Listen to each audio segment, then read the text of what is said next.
This is The Great Expanse by John Bapp 426 here on YouTube. It is always a pleasure to record these videos, to edit them, put my unique spin on them. For your hearing pleasure, for your listening pleasure. And if you like the videos that you've seen thus far, hit that like button. Share these videos with other people that you know that like comic book related stuff as much as you do. Subscribe to the channel. Hit that bell for notifications. Which one? All. Not personalized or the one underneath, but all. So the next time a new video is dropped, you'll know about it second. I'll know about its voice. One breath check. I got all my stuff out the way in one breath so we can get right to the meat of the matter, the heart of the matter. You clicked on the thumbnail though, so you already know what it's about. Got some Batman news. Okay, you get the idea. And Adam West is my live-action Batman. Campy, cheesy, yes. And you know what? Surprisingly, I do not have any Batman memorabilia. None. All I have are the comic books. I'm more of a comic book reader. I'm more of a graphic novel reader. I don't really buy figurines for Batman, but maybe that'll change soon. So maybe I'll have a filter of me like having a cow, or maybe if I stay perfectly still. Wait, let me stay still. Yeah, I'm back. Okay, whatever. But we're going to Cosmic Book News, okay? And it says DCU Batman postponed amid Robert Pattinson rumors. Interesting. And the author of the article is Matt McGloin, okay? Gloin, like Gimli, Lord of the Rings, son of Gloin. Anyway, it's learned the DCU Batman movie, The Brave and the Bold, from the Flash director Andy Muschietti is now on hold. The news follows rumors that James Gunn wants Robert Pattinson as the DCU Dark Knight.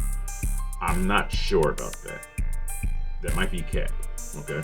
Recently also saw the news that the Batman Part 2 release date has been pushed back a year to 2027. Gunn responds to concerns here. Now this sounds more like, yeah. I don't see anything though, but I'll keep reading. Andy Muschietti focusing on a new project. While recently appearing on the California Secreta podcast, Muschietti was asked about The Brave and the Bold and said he is now focusing on another movie. I'm now writing a science fiction movie that I would like to do. Batman is a project that's been postponed a bit, so there could be another film before it, possibly that one. Brave and the Bold isn't ready. The update from Andy Muschietti follows James Gunn recently revealing Brave and the Bold isn't ready. Now this could have something to do with the Batman, Robert Pattinson's Batman. Other things, Matt Reeves, I'll say. Other things aren't quite there yet. Booster Gold isn't quite there. Waller isn't quite there. Brave and the Bold isn't quite there. They're not quite where I want them to be yet. This is James Gunn saying that. Okay, so this site kind of sucked. Yeah, that's nothing, because none of those things can be substantiated. So,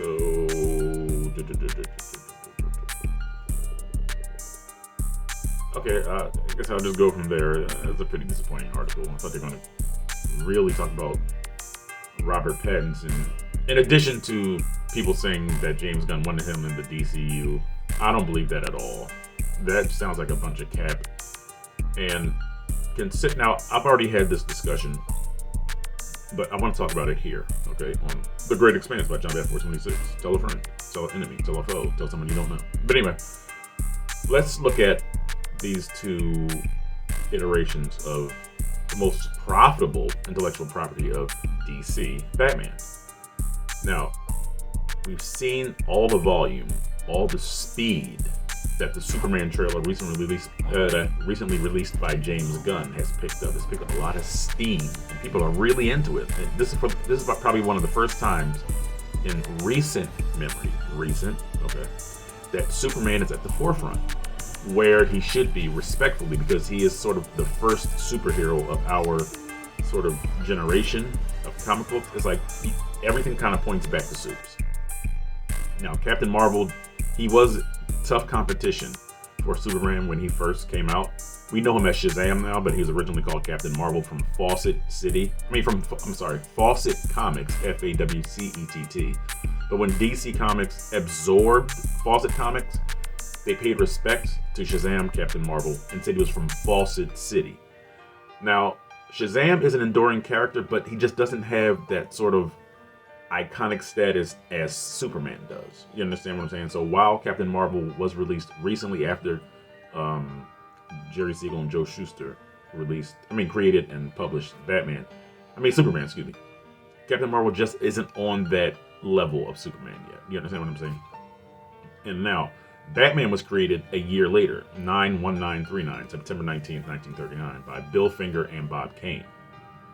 And yet, Batman has really been the one that's really been leading the charge as far as DC goes. We've got so many Batman movies compared to Superman movies.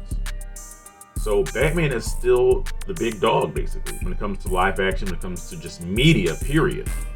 So when you look at things in perspective, we see that the Christopher Nolan trilogy really put Batman on the pedestal. Now, Christopher Nolan produced Man of Steel, but it was directed by Zack Snyder. And Zack Snyder's Superman was not as well received, even though Christopher Nolan's name was on it. You understand what I'm saying? So you would think that, Superman's going to be propelled upward. But the way Zack Snyder handled Superman was a little messy. It really divided the fan base. So we had to move on. James Gunn was announced as the new sort of leader, sort of the Kevin Feige. You know how Kevin Feige is the head of the MCU? Well, James Gunn is now the head of the DCU, the DC Cinematic Universe. So now he came out with something called the partial slate of his first chapter of the DCU called Gods and Monsters. This is the partial slate, not the full slate. And this is how he's doing things. We see bright Superman. We see somebody that's more traditional in that trailer, and it really captures the heart of who Jerry Siegel and Joel Shuster first created. And the image of Superman has been muddied a little bit, you know what I mean, with him fighting the Justice League and Zack Snyder's Justice League. But this one looks like it's getting back to its roots. Okay, so we see the vibrance of the trailer, we see the energy of the trailer, we just feel the newness of it, and we are gravitating to it. You understand what I'm saying? Like, people have said that this Superman trailer, has had over 250 million views. That's amazing for Superman. You would normally expect that to be for Batman. And who knows, when Batman the Brave and the Bold, his first teaser drops, that might just go skyrocket even more than 250 million views that Superman's trailer has. But we want to go in a new direction. Now, let's rewind. Okay, in 2022, Matt Reeves' The Batman was released. Okay, that featured Robert Pattinson of Twilight fame. He was also in a movie called The Lighthouse, which I hear is his best acting role, and he's also in Tenet. So Robert Pattinson has been sort of expanding his acting chops a little bit, instead of just being, Edward from Twilight. I've never seen the Twilight movie, so I really can't tell you how he acted in it. But it's darker themed. Like, this Gotham City is very gritty, which I really do like. And I really want to see the sequel, because it's called The Batman Part 2, which reminds me of The Godfather Part 2, by being called Part 2 as a sequel. But putting my bias aside for this gritty Gotham, which was further accentuated by the Penguin series on Max, which just basically kind of drove home how that Gotham City functions, I have to let Matt Reeves and Robert Pattinson go.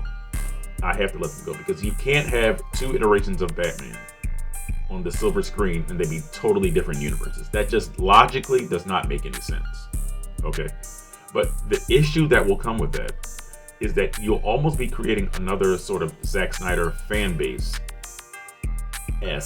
E-S-Q-U-E, attitude if you just totally sweep this under the rug. You understand what I'm saying? And James Gunn definitely does not want that, because there are a lot of Zack Snyder loyalists that sort of decry everything DCU now, because it's not Zack Snyder film. So if he does that, he'll be creating another division in the DC fan base, and I know James Gunn does not want to do that. So the real question lies: what do you do?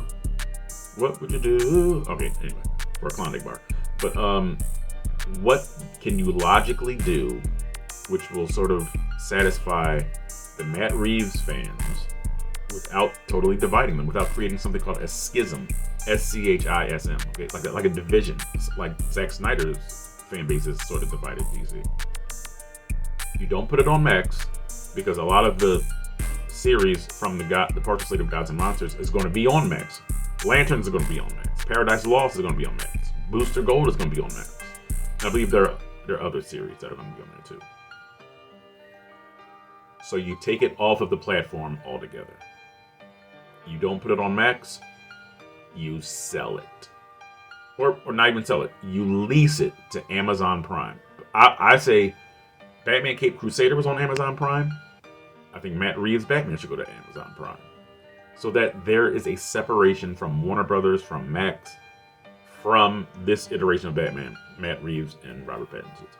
Remember, I love Robert Pattinson's Batman. I love that movie, The Batman. Okay, I think I gave it like a wait. I don't think I've ever reviewed the movie. If I think about it, but I would definitely give that probably like a solid B or a B plus. I really enjoyed the grittiness of it. I like the detective aspect of it. Is it flawed? Is it messy? Yes. So is Gotham. Gotham's messy. Big deal. Okay, and I really enjoyed the Penguin series as well. So to me, the Penguin series is kind of like the crown jewel of the Matt Reeves Batman universe. But it must be separate from Warner Brothers. It must be separate from Max. Now, there's rumors that Austin Butler might be cast as Batman. I don't know who's going to be cast. That's about Alan Richardson,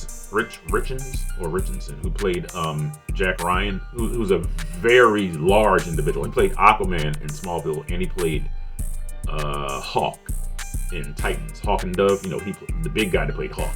All right. So my anticipation, of course, is for a unified DCU, and in order to maintain that solidarity, SOLIDARITY, the more you know, we got to go forward with the Brave and the Bold, and we must move Matt Reeves' Batman and Robert Pattinson to another platform altogether. All right, now those are just my thoughts. What did you think of this Batman news? What do you think about the rumors that James Gunn is halting production because he wants Robert Pattinson as the Dark Knight in the DCU? I don't buy that at all. I don't know who came up with that, but that's baloney. All right. Why do you really think that The Batman and The Brave and the Bold have been postponed? Let me know in the comment section. Leave a dissertation if necessary. When I mean a dissertation, I mean a lengthy opinion or editorial by you on the comments. If you're not sure where those comments or dissertations go, David Brent from Wernham Hogg, The Office UK, will let you know. He'll point to where those comments go or those dissertations. I'll let him show you. That's where they go. Thank you, David. Do your part, I'll do my part, so The Great Expanse by John Bat 426 can and will expand. It's in the name.